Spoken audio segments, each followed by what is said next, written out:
Everything was a mess.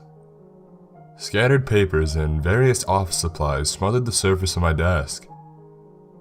Reorganizing was the first task I meant to complete that morning. But then I saw him out the window. I knew instantly that I would have another problem to solve before. Kenny stormed from across the yard. His faded jeans and plaid shirt were covered in oil stains. His crusted lips moved up and down, muttering something to himself as he got closer. I sat down as he reached the wooden steps of my trailer office. I cleared a space small enough for me to rest my elbows and lean forward. Before he opened the door, I made myself look as ready as possible. He didn't knock, and that was strike one. That would be held against him. But what did he have to use against me? "We got another problem, boss," he said as he pulled off his John Deere cap. I didn't like the pause before he said the word boss. It was a calculated and too obvious slight against me. He was already starting that shit up again. Strike two. "And what is it today, Kenny?" I asked in an uninterested voice. I grabbed a loose piece of paper and pretended to inspect it. "Well, your auto parts supposed to be going down to Patterson won't be there this afternoon like they're meant to." "Why is that?" "Red didn't show up to deliver them, and it ain't an hour late like last time. He was supposed to have the truck on the road and driving south on Interstate 87 more than 2 hours ago." I sighed and leaned back into a relaxed position. There wasn't a whole lot I could say to the yard manager about a trucker not showing up. He had the right to be upset. Red, properly known as Charlie Redman, was the longest tenured trucker in my dad's truck yard, that I was now the owner of. He'd been driving trucks for my father since he got out of high school, nearly 40 years ago. He'd been as reliable as they come for my dad before I took over. I remembered him bringing him up as his go-to guy when I was still a child and unaware that I would one day be running the place myself. And for the last year and change, Red had been the guy I could count on as well. At least that's how I saw it. He was certainly doing a better job than Kenny, who stood before me then. It was clear he never liked his old boss's son taking over. Being late last Tuesday was a mistake I was willing to forgive. For him, there would always be leeway. I docked $50 from his last paycheck as a precautionary warning, and I wondered if it was too harsh. But just not showing up for your next ride after being late, that had to be addressed.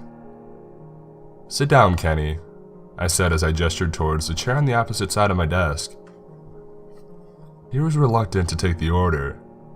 His pause made that clear to me, but he soon thought better of it. He walked over and fell into the seat. Clumps of dirt fell from his tattered work boots and onto the floor with every step. "In all your years working with Red, are these the first 2 times you can remember him being late or not showing up?" "Yeah." "Do you have any idea why he'd be acting this way?"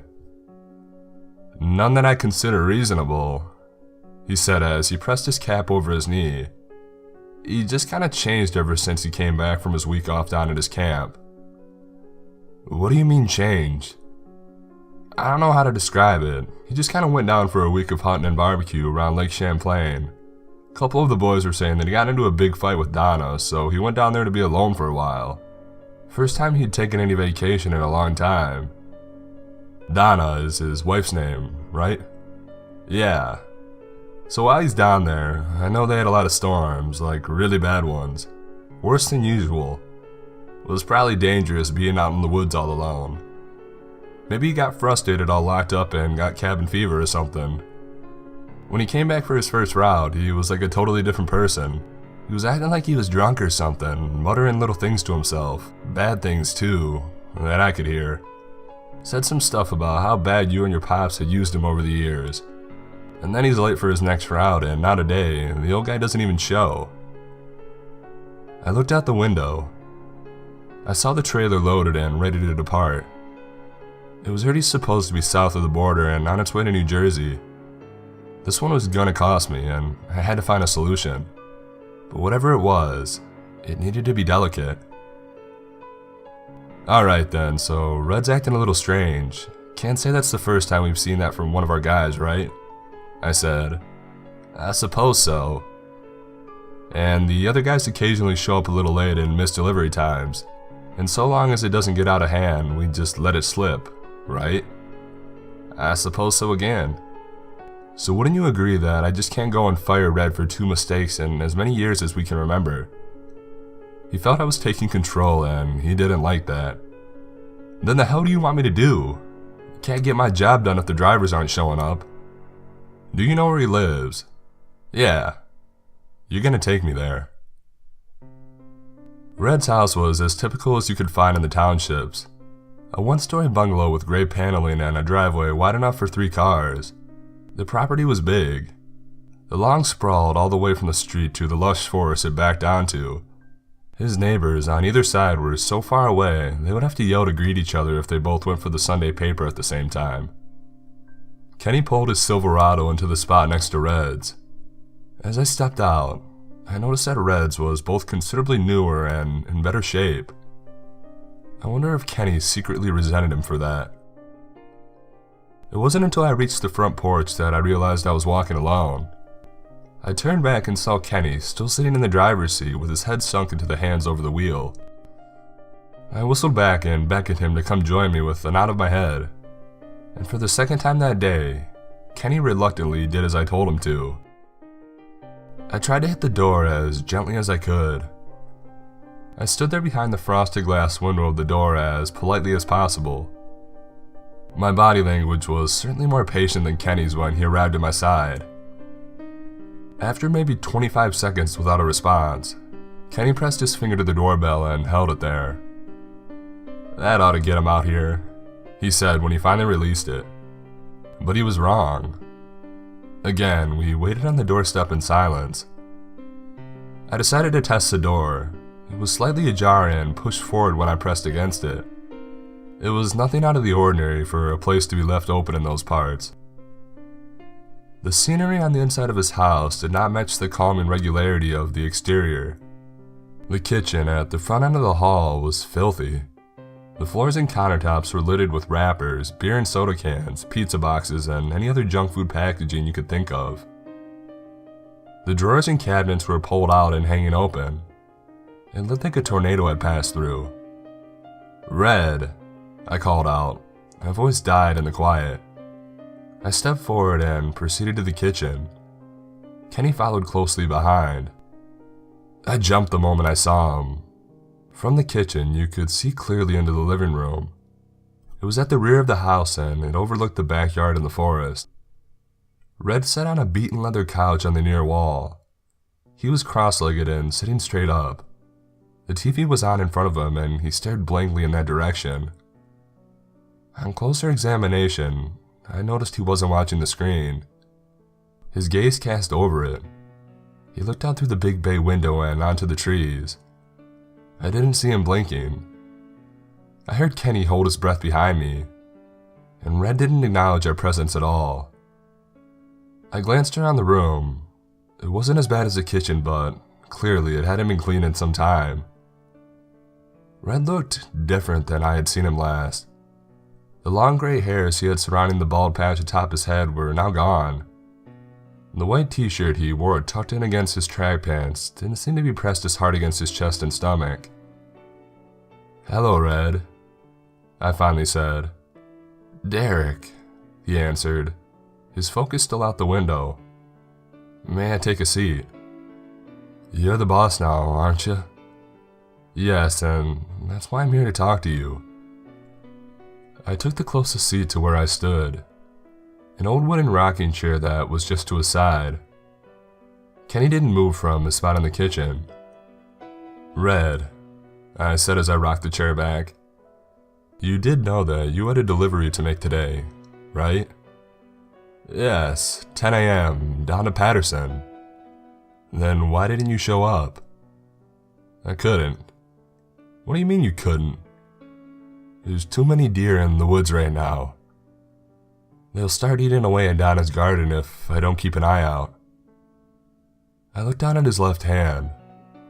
The white studded wedding band he always wore wasn't on his ring finger. I considered asking more about Donna, but I thought better about it. At least I understood what the problem was. Or so I thought.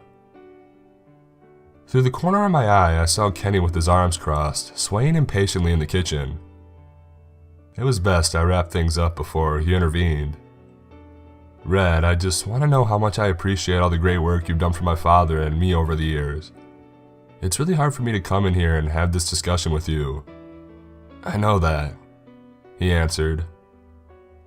I'll let it go this one time. I'll call the guys down in Jersey and tell them that we had a mechanical issue, but I don't like to make lying a habit. Tomorrow, I need you to guarantee you'll be there on time and ready to take the load down. 10 a.m., same time as today. I can only make the delivery if the trailer is actually there. I don't think it will be. That made me chuckle. I got up and tapped him on the shoulder as I made my way back to the kitchen. I pushed Kenny gently in the direction of the front door. Alright then, I'll see you tomorrow, Red. Kenny and I made our way out and back into his truck. Did I handle that issue as well as my dad used to? I asked as I strapped up my seatbelt. Kenny didn't answer. He pulled into reverse and looked over his shoulder. I can always tell immediately when there's a problem in the yard. And a problem is exactly what I saw when I pulled my car in the next day. It was around 12:30 p.m. Kenny and a few of the other truckers were huddled in a circle in front of one of the loading doors. They were talking about something important, at least to them. Kenny was waving his arms wildly. The others were listening, shrugging their shoulders and scratching their asses. I parked in the usual spot, next to the stairs of my trailer office, but instead of darting inside before getting noticed, as I usually tried to do, I walked over to them. Whatever problem they were having was going to be mine eventually, so I might as well have gotten it over with right away. Let me guess, I said, almost at their circle. Red didn't show up this morning. Kenny stepped out in front of the others, his clipboard grasped loosely by his side. Well, there's that, but we've got other problems too. And what would those be, Kenny? Well, I was fuming mad when I didn't see Red's truck this morning. So before I got trying to figure that out, I figured I'd help the boss out and get someone to cover the route for him. Well, thank you, that's very considerate. We locked glances. Neither of us smiled in recognition of the other's sarcasm. And then he continued. So I run up to double check that everything is ready to go, and then I realize that the 6th lane is empty. And what's special about lane 6? That's where the trailer Red was supposed to deliver was parked. And where is it now? I had no idea. It's just disappeared off the lot. My blood started to boil. I pushed a long breath out through tight lips. The others refused eye contact. They looked only at the ground or up into the air. I turned back to Kenny and I stared at him hard. Did you forget to lock up last night? Nope. Locked in and did everything else on the closing procedure, just like I'd done for the last 20 years. So, you're telling me you locked up, but somehow a giant 18-wheeler trailer that was parked in the lot isn't there anymore. I'm sorry, but that's not possible, Kenny. I'm telling you the truth. The gate was still locked when I showed up this morning. I didn't see any tire marks in the dirt from where it went earlier. Whoever snuck it out of here must have known what they were doing. Does Red or anyone else have a key to the gate? Nope. Is it possible that the lock could have been picked?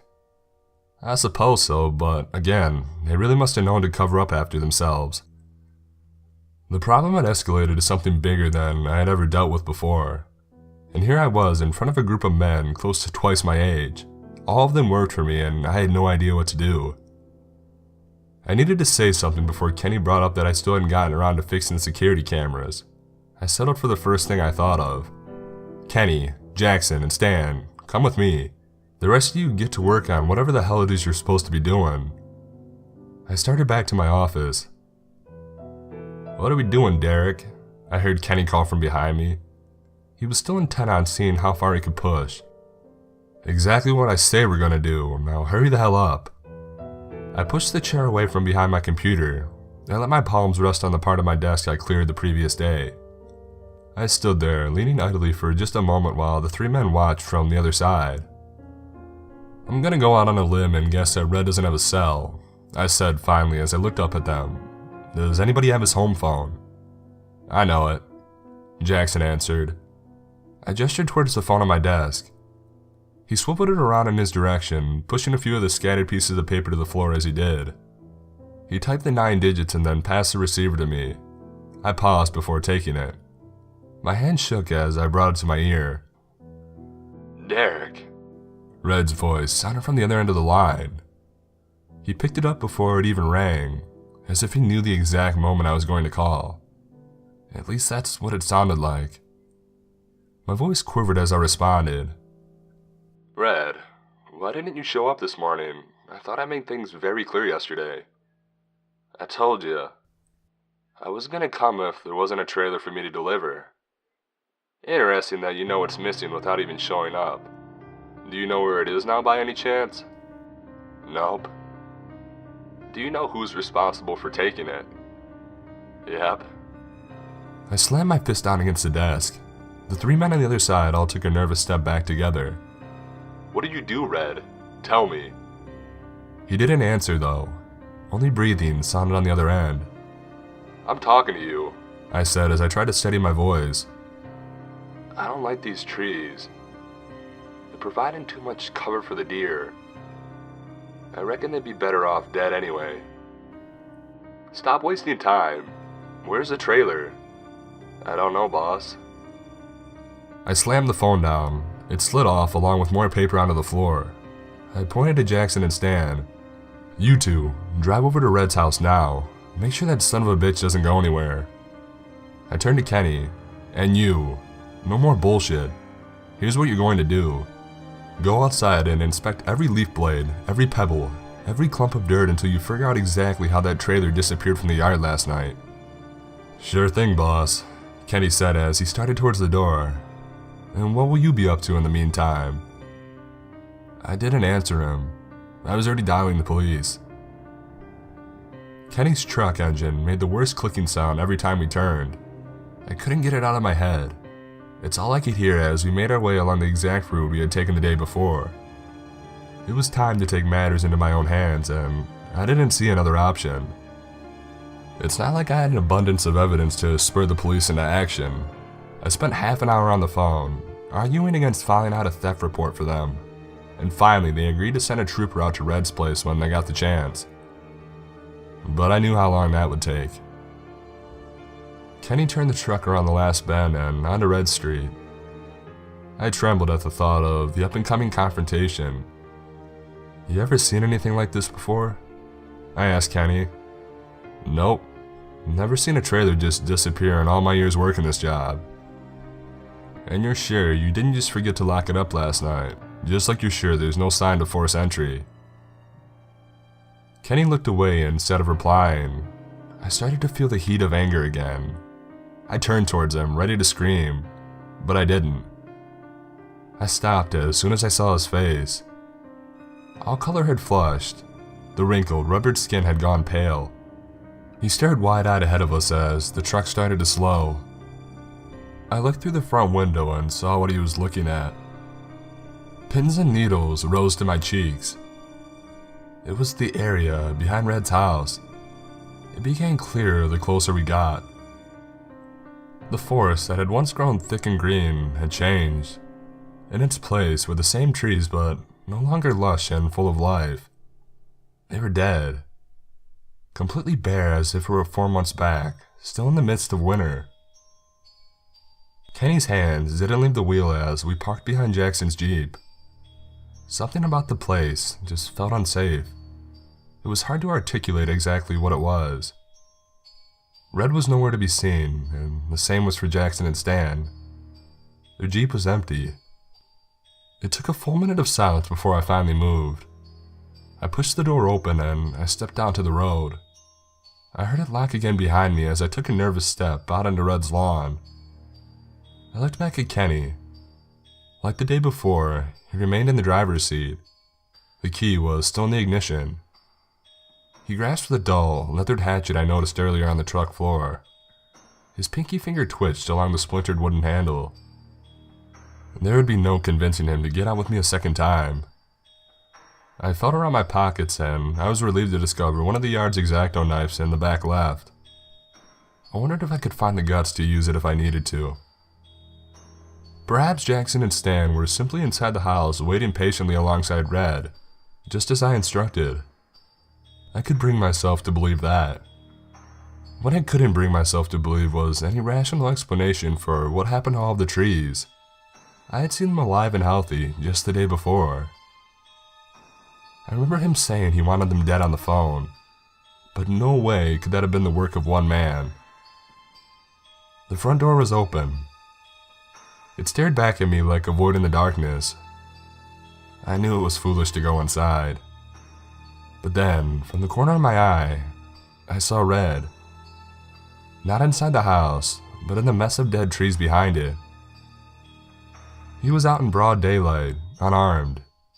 He walked back towards the yard, arms at his sides. Little twigs cracked beneath his steps as he emerged from the forest. I could feel his gaze shooting into me like a laser. I tried to look as casual as I could as I took a step back towards the truck. I didn't turn away. It didn't feel secure turning my back to him. But when he reached the edge of the grass, he turned away. He started walking towards the work shed at the far corner of the property. I eased as he disappeared inside and I looked back at Kenny, who still hadn't moved. He stared at me, petrified, and he gestured to go after him with the dip of the axe. I was faced with a decision. Either I cowardly went back to the truck, no bigger of a man than Kenny, afraid of the unarmed, feeble old man, or I went forward like he gestured, like I was accepting a childish little dare in an attempt to prove who the boss was.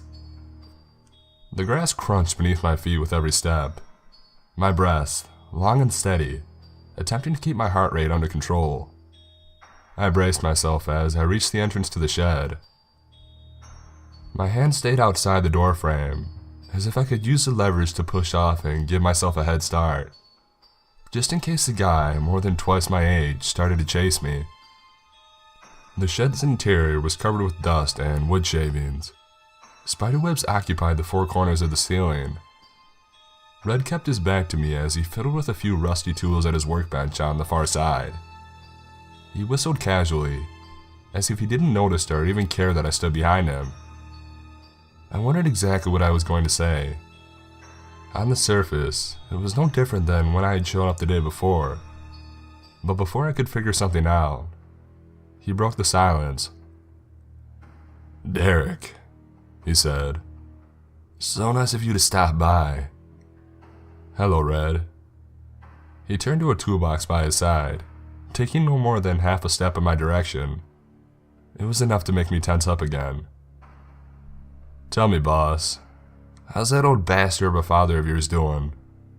"You mean the guy who employed you for your entire life?" "He's fine." "Employed and enslaved me, the way I see it. Anyways, I know that old ticker of his doesn't be like it used to. I'll make sure it gives out on him." I scanned the shed, looking for something big enough he could use as a weapon to threaten me with, but there was nothing I could find. I reached back and felt for the knife in my pocket. "Red, I don't want any trouble from you. I don't even care if you show up anymore, but you have to tell me what happened to that trailer." "I told you. I know it's gone, but I don't know where it is." "It doesn't make any sense. How can you know about a massive trailer disappearing and not have any clue where it went?" "I don't know where the things go after I make them disappear. I'm sure they go someplace, but not someplace like where you and I are living now." "What the hell happened to you while you were at that lake? Did you get caught out in the storms? Everyone has been saying that you've lost your mind." That question made Red stop fumbling with his tools. Slowly, he pivoted and looked in my direction. A maniacal expression was on his face, like he found it both hilarious and insulting that I questioned his sanity. "It's funny you should ask that," he said as he took a step forward. "The two chumps you sent over asked the same thing. It didn't turn out so well for them. And please, don't even try grabbing for that knife in your back pocket. It won't do you any good. Red, where are they? And where is Donna? Why don't I see your wife around? I don't know exactly where Donna is. That cheating bitch is probably in the same place your trailer is now. Also, where all the leaves from the trees went when I didn't want them anymore. I started to backpedal carefully, sure to keep my balance, sure not to turn my back on Red. As for your two friends, he continued, they're just hanging out in the woods. I'm sure you can see them if you looked. He faked a lunge forward and laughed as it made me stumble back and fall. You want to join them? I'd be happy to help you. It'll serve you right for all the shit you and your dad put me through, he said as he stepped forward. Red, please, what have I ever done to you? Don't call me Red anymore. I don't like that name. That's what people used to call me. What? Don't call me Red, he said again as he continued to get closer. Call the sky red. The sky is red now. I collected myself as quickly as I could and I sprang back to my feet. As I did, from the corner of my eye, I noticed two limp figures hanging impossibly high in the barren treetops. Their lifeless bodies swayed gently, grazing against the trunks. I started a full-on sprint, terrified that somehow the old man would be just behind me, that somehow his feeble legs could pump faster than my own. The light above changed to a darker shade I had never seen before. Start the truck, I yelled at Kenny as I ran towards him. But Kenny was too preoccupied to listen. He had vacated his spot from the driver's seat. He stood outside the truck, neck reeled back and head pointed straight up at the sky. The color above kept changing, redder like I had never seen before. I jumped into the truck and locked the door. I screamed at Kenny, who was still in a trance, staring at the spectacle above. Kenny, let's go! Kenny finally got inside. As the engine started, I chanced to look back at the lawn. Red had stopped, just outside the shed. He stood there, calmly staring back at us. His head turned and followed me until we were completely out of sight. Kenny stayed flat on the gas pedal. He didn't stop at any sign or streetlight, and as soon as we were completely out of the area, blazing down one of the long country roads. It wasn't until the gas light came on and the car started to beep at us that we finally slowed down. Kenny looked down at the dash and pulled us over. We had put many kilometers between us and Red's property at that point. Yet somehow, I couldn't help but check over my shoulder, expecting to see him strolling casually down the street behind us. Finally, the panic started to fade, and as it did, I realized something. The sky, which had gone completely red as we peeled away, had changed. Somehow we hadn't noticed it in the heat of our escape. It returned to the natural pale blue that it had been before. Nobody ever saw Red again, nor could anyone ever explain how Stan and Jackson were hung so high up in those empty trees in such a short period of time. A few of the neighbors reported the same rose color in the sky that we saw, but what was there to do? I guess just chalk it up as some kind of natural wonder. Last week was my father's funeral. Nearly all current and previous employees from the yard, save for Red of course, attended. He died suddenly the day after we frantically fled Red's property. He had had a heart attack. Estimates from the coroner said it happened in the early afternoon. Likely right around the time Red threatened me his heart would stop.